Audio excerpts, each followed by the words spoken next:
everyone, welcome back to Rev Explorers. I am Abhinav Bhatnagar and today we are riding the new Pulsar P150. We have already done a walk around review of this motorcycle. If you haven't watched it yet, just click on the link on your screen. Let's see how the P150 performs on the city roads of Pune.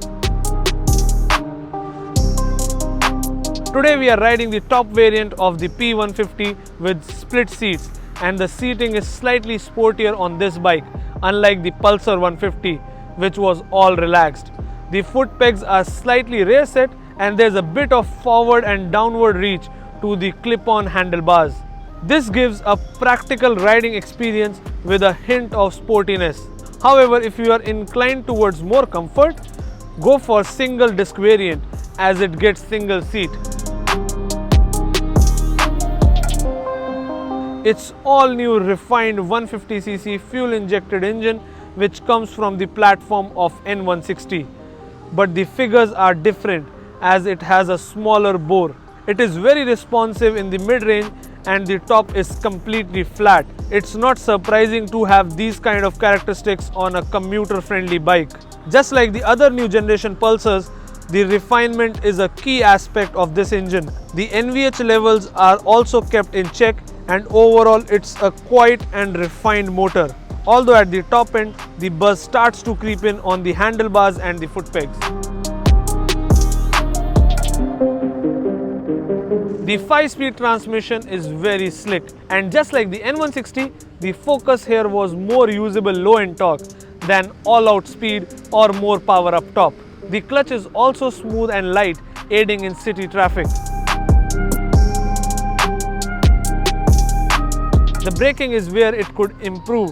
Despite of twin disc and single channel ABS, the bite is not up to the mark. A slightly bigger disc in the front would help in achieving better braking performance and stopping power. I believe a segment first dual channel ABS just like N160 will bring no harm. The suspension setup is soft that absorbs all the bad roads with ease. The front twin forks with improved travel of 132 mm gives more room to absorb potholes. However, it felt bit underconfident while taking tight corners at slightly higher speed. That being said, this bike is intended for commute travel in the city with stability and agility. Tires also provide good grip for daily usage, though it can be improved with the help of slightly wider tire at the rear. With that, our ride review of the P150 has come to an end, and it is slightly underpowered as compared to the Pulsar 150, but on a brighter side, it is much more refined. So I feel this is a practical successor of the Pulsar 150. Feel free to subscribe to us and press that bell icon so you are never missing out any update from Rev Explorers.